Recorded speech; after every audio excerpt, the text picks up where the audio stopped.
Good day, everyone, and this is our third class on note taking. Welcome to Tiba Academy. This is your first time joining us.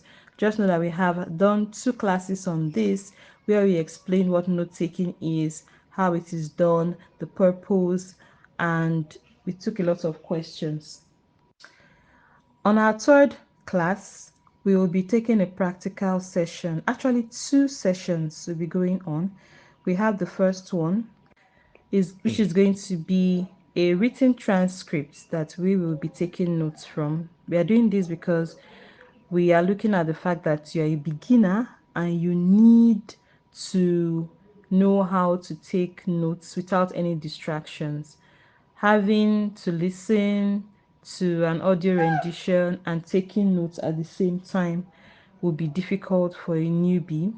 Okay, that's the first one. And the second one is the official way of taking notes. We will be hearing an audio rendition from a popular Nigerian actress and her confession. So we'll be taking notes from her confession. These notes are going to be taken in English and then in French. And I'm going to read them out. So you look at the rough sketch I have. I don't have the best of handwriting, so and it's a note. Nobody's going to come and mark your notes. It's not like you are in a school where they mark your notes. This note is totally different. This is note taking for interpreters. So the note actually belongs to you. The quality of the notes will determine the quality of your interpretation. Let's dive in. I'll read the story of the first transcript, then the notes that I did in English will be on the screen. I'll read that too. I'll explain the notes, like I'll render the notes. Then the second one in French, I'll also render it before we stop. Dan was a single guy living at home with his father and working in the family business. When he found out he was going to inherit a fortune when his sickly father dies, he decided he needed to find a wife with whom to share his fortune. One evening at an investment meeting, he spotted the most beautiful woman he had ever seen. Her natural beauty took his breath away. I may look like just an ordinary guy, he said to her, but in a few years my father will die and I will inherit $200 million. Impressed, the woman asked for his business card and 3 days later she became his stepmother. Now here is the English transcript. Dan was a single guy living at home with his father and working at the family business when he found out that he will inherit the fortune when his sick father dies. He decided to find a woman to share his fortune with. One evening at an investment meeting, he saw the most beautiful woman he had ever seen. Her natural beauty took his breath away. I may look like just an ordinary guy, but in a few years my father will die and I will inherit $200 million. Happily, the woman asked for his business card and 3 days later she became his stepmother. Before I do this in French, I would like you to know that when I would like to remind for those who follow the last video, when you are doing your interpretation, you are not going to transcribe in English, then do your note taking in English, then do your note taking again in your language B. For me, my language B is French. Before you start rendering your interpretation, no. I'm just doing this for those whose language B might not be English, so they can understand what note taking looks like and what it will likely sound like when you compare the original and the notes. There should be a lot of similarities in content while putting into consideration that you need to bring out the key information and let go of any information that is not necessary. So the reason why I'm doing it in English and French is this reason. Usually when you do your notes, you do it in the language that you are listening to. I was listening to or reading the language in English. Then once you have it in English, when you want to render it, you now render it in the language your audience would need, which of course will not be English anymore. It will likely be maybe French or any other language, but not the English that you got it from, which is what I'm going to be doing now. I'm going to be doing that now. So this is what I would have done after taking the notes like this in English. The next thing to do is to do it in French and not to read out the English version. All right, so here we go. Dan était un mec ordinaire qui vivait avec son père et travaillait dans l'entreprise familiale. Quand il a trouvé qu'il va inhériter une fortune quand son père malade meurt, il a décidé de trouver une femme avec qui il peut partager sa fortune. Un soir, dans une réunion d'investissement, il a vu la plus belle femme qu'il ait jamais vue. Sa beauté naturelle a pris son souffle. Je peux paraître à un mec ordinaire, mais dans quelques années, mon père sera mort et je vais inhériter 200 millions de dollars. Heureusement, la femme a demandé sa carte de business et dans 3 jours, elle est devenue sa belle-mère. All right, so we are done with the first transcripts, which is the written transcript. Now I'll be moving to the video section. Now note the video is quite long, so I'll be taking just the important parts of her speech, doing it the same way we did now in English and then in French. So take notes of everything she said and take note of the way I did mine, and please ensure that you also do yours. After the video is over, go back to the contents, pause, press the pause button, do your own note taking for the first transcript and your own note taking for the video section, for the audio section. Sorry, we had to extract to have the audio, but the original content was in video. So here we go. Hello friends, family and fans. I'm doing this video to clear the air and also to save a lot of women. I'm a victim. It could happen to anyone. It's not easy telling a story in a society where a lot of people will only criticize you and say all kinds of things. But the most important thing is I am out here saying this to encourage a lot of women out there to speak up. I'm a victim of blackmail. Oh, thank God I'm alive to tell you the story. It's not been easy coming out to do this, but I'm here doing it in flesh and blood, and I will heal. A guy that one couldn't even call a human being came into my life and pretends of wanting to marry me.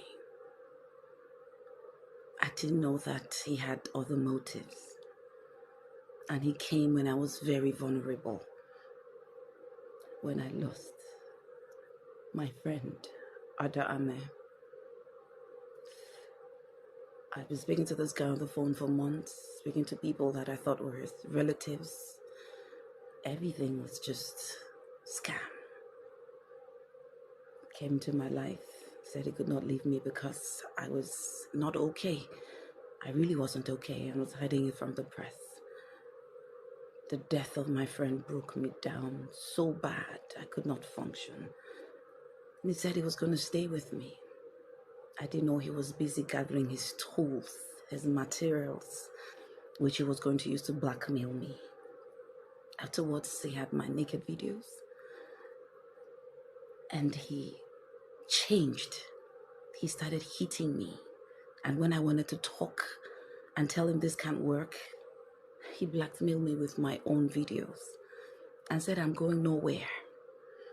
And that's when he turned into an animal, beats me anytime, locks me up, put the keys in his pocket. In my own house, I didn't have access to leaving my room. This is a guy who lied to me that when he came to Nigeria, all his things were stolen. His phones, his credit cards, his clothes, and he got into trouble and he needed lawyers, which I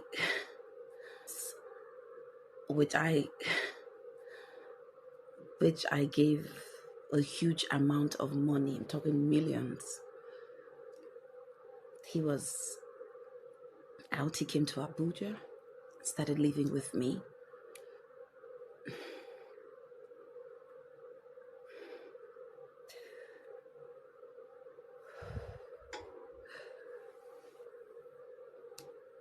I became a shadow of myself. The Empress, became a shadow of herself. If you were around me, you noticed my social life was no more. There was nothing to post on social media. My fans were asking, are you okay? Are you still mourning? They didn't know I was going through something worse than that. He wrecked me, finished everything.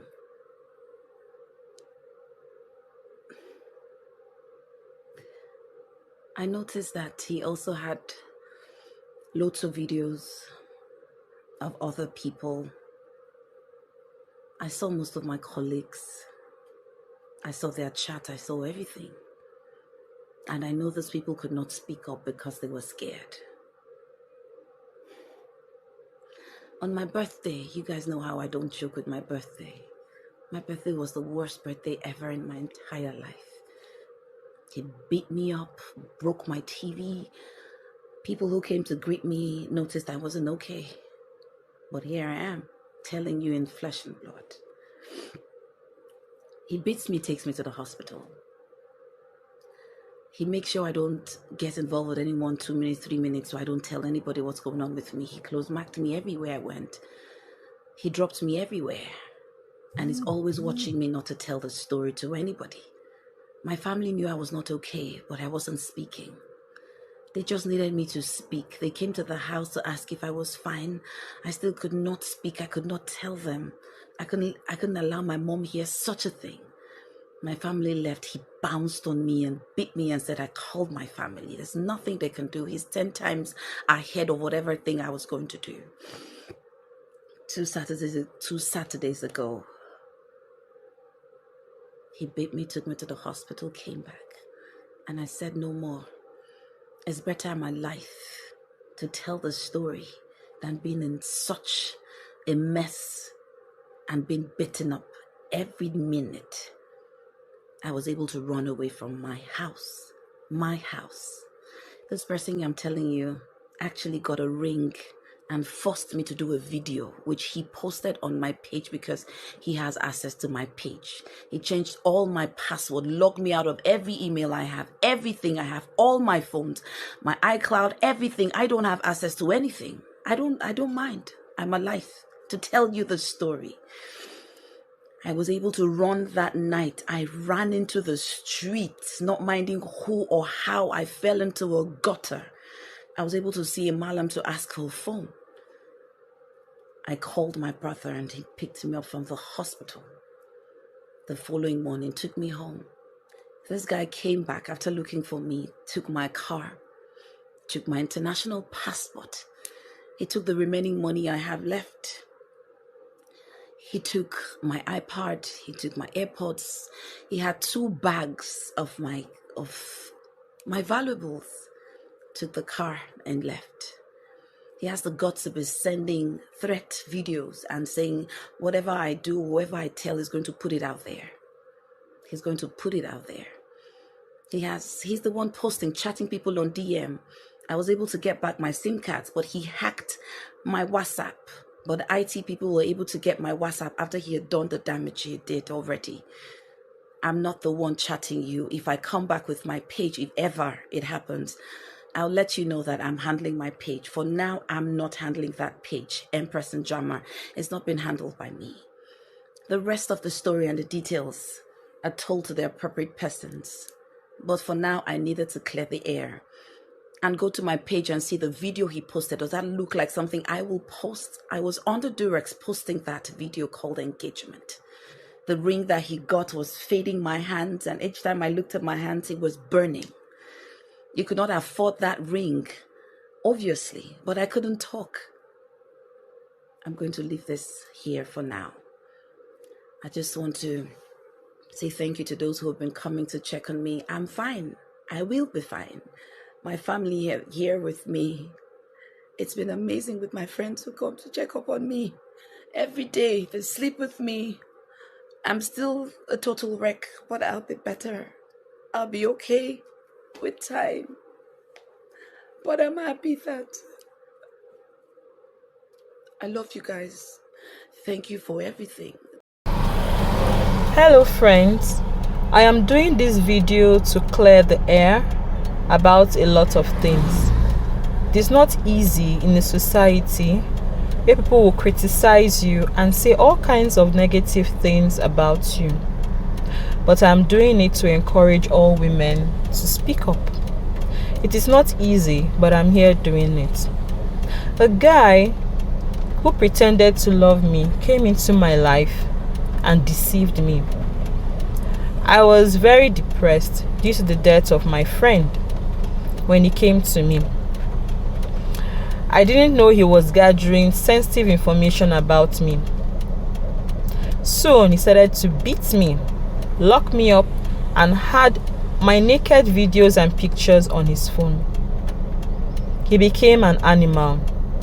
He lied to me when he came to Nigeria that his belongings were stolen. So I gave him a lot of money, running into millions. He came to Abuja and was living with me. I became a shadow of myself. My friends were asking of me, wondering why I was unavailable, thinking I was still mourning, not knowing I was going through a lot. On his phone, I saw he also had some of my colleagues' pictures and videos. My last birthday was the worst day of my life. He beat me and took me to the hospital. I could not tell my family. He stops me from talking to anyone. 2 Saturdays ago, he beat me and took me to the hospital. I said no more. I ran away from home, from my house. He engaged me with a fake ring and took access to all my social media accounts. I ran that night to the street where I met a malam who gave me a phone. This man took all my devices and took all my valuables. He hacked my WhatsApp account, but I was able to get it back. The rest of the story and details are with the right authorities. I will be fine. Thanks to all my friends that came to check on me, calling me and visiting me. Bonjour les amis.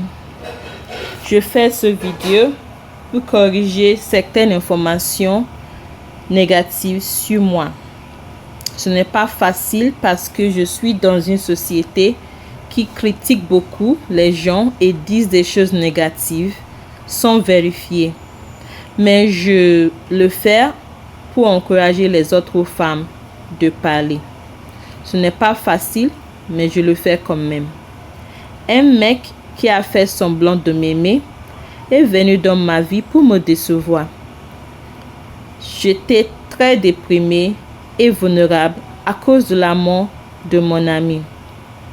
Quand il est venu dans ma vie, je ne savais pas qu'il était intéressé de ramasser certaines informations sur moi. Tout à coup, il a commencé de me battre. Il m'enferme dans la maison.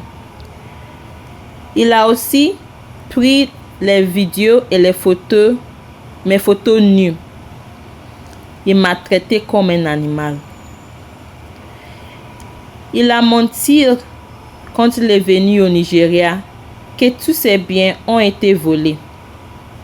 À cause de cela, je lui ai donné beaucoup d'argent, en millions de naira. Il est venu à Abuja et il habitait avec moi. Je suis devenue un ombre de moi-même. Mes amis ont commencé de me demander où j'étais parce qu'ils me voient sur les médias sociaux. Ils ne savaient pas que je souffre.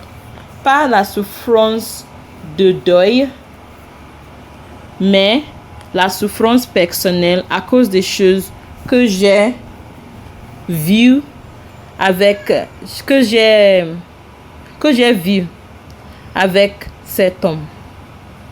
J'ai vu aussi qu'il a beaucoup de vidéos et des photos de mes collègues sur son téléphone. Mon dernier anniversaire était le jour le plus triste de ma vie. Il m'a battu encore et m'a pris à l'hôpital. Je ne pourrais pas raconter tout cela à ma famille parce qu'il m'a arrêté de parler à personne. Il y a 2 samedis, il m'a battu et il m'a pris à l'hôpital. Mais cette fois-ci, j'ai dit non. Tout cela doit arrêter. Je me suis fouillée de ma maison. Une fois, il m'a engagé avec une bague et il a pris accès à tous mes médias sociaux. Ce nuit-là, je me suis fouillée et j'ai rencontré un malam qui m'a donné son téléphone et puis j'ai appelé ma famille. Cet homme a pris tous mes biens, mes portables, mon ordinateur, mon tab. Il a piraté mon WhatsApp, mais j'ai pu retrouver avec l'aide de certains amis. Tout le reste de cette histoire et les détails sont avec les autorités appropriées. J'irai bien. Merci à tous mes amis qui m'ont appelé, qui m'ont visité à la maison pour me surveiller. Merci. All right, so we've come to the end of the note-taking practice session. Please repeat the content in your own way and compare with what I have done to see where you can learn your own style of note taking. See you in the next class and keep practicing.